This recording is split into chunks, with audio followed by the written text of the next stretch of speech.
Hey brothers and sisters, God bless each and every single one of you. It's Hunter's Point here with another video. Welcome back to Love Talk Revisited. This is the video series on love, sex, and dating in the modern world.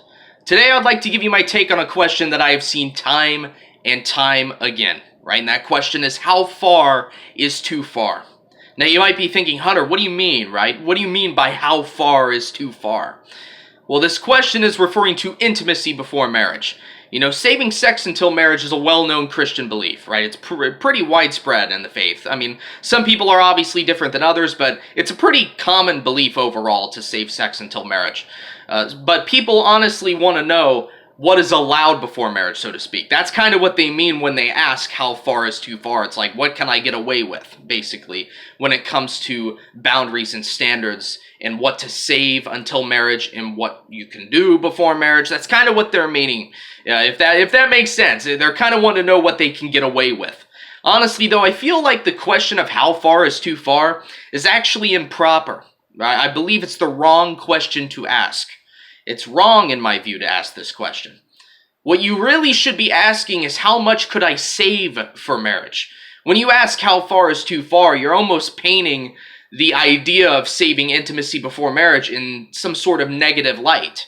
Like it's a bad thing to save sex for marriage, but it really isn't, right? It's a good thing to save sex and intimacy for marriage. It's good to save yourself and to save parts of yourself until marriage. I say that because every single thing you decide to save for marriage will make your eventual marriage unique and special. You could go the bare minimum route of just saving sex for marriage, which obviously even that's rare in 2020, or you could save various other things for marriage as well.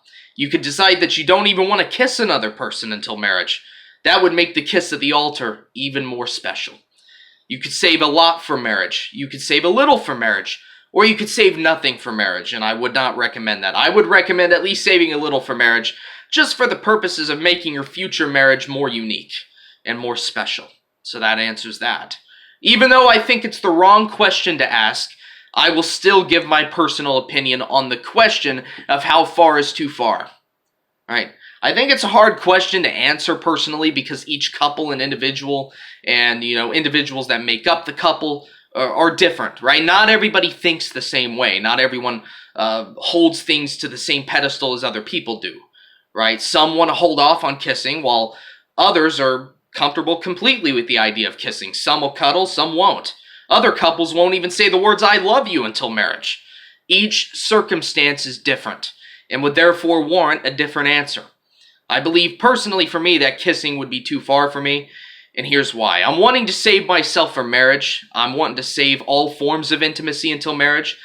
So if I share a kiss with a girl and we're only beginning to date, that could lead to me eventually compromising my core beliefs. One thing could lead to another, if you catch my drift there. I'm fully committed to saving myself until marriage, and that includes all forms of physical contact. I don't want to do anything that could jeopardize my core beliefs, my standards, my boundaries. That's just my personal view on this question and the topic that surrounds it.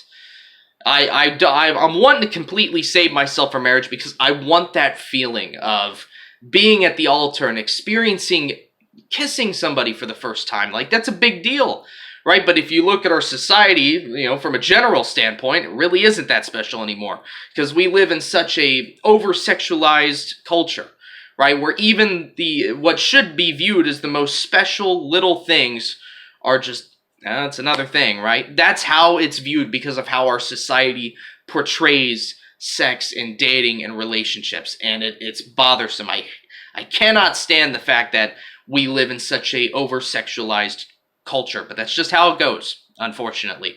So that is my answer for how far is too far. I hope I did an okay job answering that.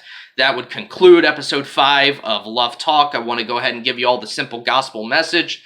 Moreover, brethren, I declare unto you the gospel which I preached unto you, which also ye have received, and wherein ye stand, by which also ye are saved, if ye keep in memory what I preached unto you, unless ye have believed in vain. For I delivered unto you, first of all, that which I also received, how that Christ died for our sins according to the Scriptures, and that he was buried, and that he rose again the third day according to the Scriptures. That's the gospel, the good news. 1 Corinthians 15, 1 through 4. If you believe that in your heart, you're saved.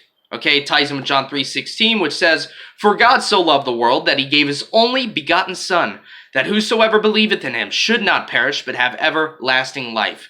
There's no amount of good works that you can ever do that'll get your way into the kingdom of heaven. Heaven cannot be bought, earned, or worked towards. It comes with salvation. Salvation is a free gift, an instantaneous event for all those who have believed the gospel in their heart. Ephesians 2:8-9 says, "For by grace are ye saved through faith, and that not of yourselves. It is the gift of God, not of works, lest any man should boast." That is the very simple gospel message. I hope you all enjoyed this. I'm really enjoying doing these love talks again. It's a passion of mine to give my view on modern day relationships, where I think it should go versus where it's actually going. So just be watching out for more episodes of Love Talk. I still plan on doing this every single Friday. I've got, more than 30 episodes planned. So, just be looking out every Friday for an episode to drop. And who knows, there could be weeks where I decide to drop a second episode. Instead of doing one episode a week, I might do 2 episodes in a single week. Who knows, right? I'm going to keep you kind of guessing there, but I will see you guys in the next video, should the Lord tarry. Otherwise, God bless you guys.